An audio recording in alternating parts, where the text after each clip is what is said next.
Now picture everything you're fighting for.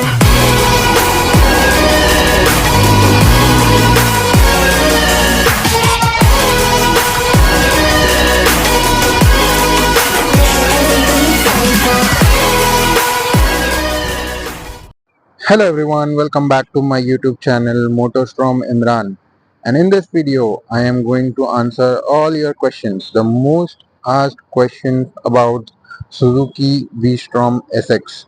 So recently I had uploaded one video about the whole review of the bike. I'm talking about the good and the bad of the bike. So if you haven't watched that video, click the I button, go watch it.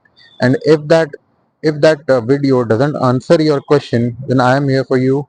In this video, I am going to answer all your questions about the bike. So in that comment section, I had received many questions about the bike, about its mileage, about the seating height, and many questions. So in this video, I'm going to answer all your questions, and then you can decide if the bike is suitable for you or not. So let's begin the video. You'll feel a bit of vibration when you go to 6-7,000 RPM, but lower than that, I don't think there are many vibrations that are gonna bother you. There are not much vibrations on the foot peg or the seat, so all in all, it will just provide you with a good enhanced ride experience. So there's one question from Gorang. Loved the review. Thank you so much. For a 5 feet 10 inch beginner, which would you recommend mainly for city commutes? Vstrom CB200X or the Pulsar F250? I think for a beginner rider you should not go for Vstrom.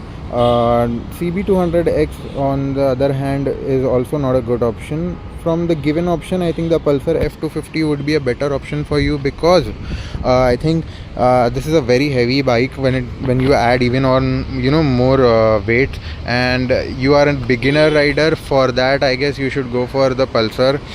It's a street naked bike, so I think that will be more suitable for you rather than this. And for daily commutes, this bike is a bit a bit difficult to handle for a person who's just started riding. But if you have an experience of let's say an year or so, then definitely go for this bike. It is a great totally packed bike. But if you are a beginner, I think you should go for the Pulsar F250. So Rushikesh has asked us, how is the Pillion Comfort? So mainly my wife sits behind me, that is, she's the pillion, so I've not heard much complaint from her, to be honest. With the added top box, she gets an extra back support.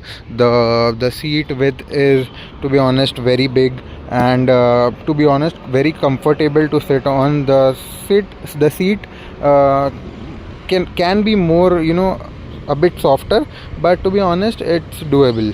And for an adventure tourer, for a tourer bike, this would be perfect for the Pillion. So but getting on and getting on off this bike is a bit tricky. So if you are planning to buy it, planning that your mother will be sitting behind, or someone who's not much into the bikes, it will be difficult for her or him to sit on the bike, because you have to literally put your the feet here and then stand on it and go on to the other side. So that's a bit tricky part, but other than that, the Pillion Comfort is fabulous. Interesting question that we have received, that is, isn't it the Gixxer 250 with new clothes? To be honest, that's a good question, and to answer, yes, every bike, if you see, is a bit of their siblings. So if you go in any category bike or any brand bike, most of the parts are taken from its siblings. So yes, the engine, the exhaust, the instrument console are taken, and the tail light are taken from Gixxer 250, but it is modified according to the preference of a tourer bike. So I don't think calling it Gixxer in another clothes is a good option or a good thing, because it is a totally different bike. The suspension is a bit on different side, and the seating posture is different, so the performance that you get is also different. How about the heating in this bike? city and highway. So he's basically asking if there is any heating issue on city or highway.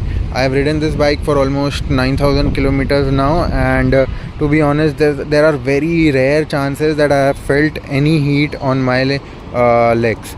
So if if there's a weather like Mumbai and traffic like Bangalore, if you combine both, then you'll get some kind of heating issues, but that is, to be honest, very nominal, and there will be some heating issues in this, not issues, to be honest, heating in this engine, because it's so the air cools the engine as it says, and definitely there's no heating in this, so go for it. Hi, I am a 5 feet 4 inch height, and Himalayan will be good or this one? And also another question, what mileage will I get in Himalayan 450? I have many friends that have Himalayan 450, and if you are a 5 feet 4 inch rider, then I think definitely you should go for the Himalayan and not this one, because height is a bit of issue in this bike. You'll not get a good riding experience riding this bike with a 5 feet 4 inch height, and Himalayan has a fairly bit lesser height than this, and it's a 450cc engine, and I think you'll be better off with that bike. What mileage you'll get in Himalayan 450 is, after asking many people that own the 450, I think you'll get around 28 to 30 kmpl in the city. Here has asked, can you please let me know about the accessories, where you got it from and the prices. I've made a totally separate video talking about all the accessories that I have in this bike. I have loads and loads of accessories on this bike. There will be the video pop up on the I button right now, and there are lots of accessories like the fog lamps, the crash guard, and very minor things that you can see on the tires, and the horn, the headlight, the windshield, the seat, and lots of changes that I've done, the external changes that I've done. Internally also, I have started a bike modification episode series. So I have completed four episodes till now, and you can definitely go and check out those videos as well, in which I have changed the performance parts like the BMC air filter and the iridium spark plugs and everything. Chris Diaries is here asking, hey man, how to connect with you? I live in Mumbai too. Wanted to ask you a few questions about this bike. Was to buy it in 2022 but decided against it, planning for it again. So you can definitely connect with me on Instagram. That is my handle is Vstrom_Imran, and you can definitely ask me any questions in the comment box as well. So if you have any questions, just ping me, DM me, and definitely I will answer all the questions that you have regarding this bike or any other bike or any other review that I have posted. You have any questions, just follow me and DM me, then only I'll answer you. That's the catch here. How much mileage that I'm receiving here is one of the question. So I've ridden this bike, as I mentioned, for 9,000 approx kilometers, and in city I am getting around 32 kmpl, and on highways I get around 38 to 40 kmpl, and I think a naked stock bike will give you better mileage, because I have put on lots of weight. So the crash guard itself is almost of 5 kgs, and other metal parts that are there, so that reduces the mileage. But if you have a stock bike, then you'll get more than that. Does the windshield vibrates between 3 to 4,000 rpm when you pull the bike initially? That's a really good question. The windshield does not vibrate that much on itself.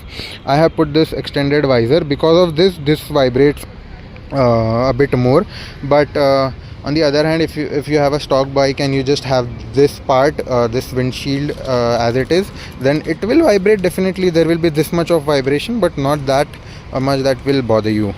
Most asked question that I get is, how is the suspension? The suspension on this bike is, to be honest, on a stiffer side.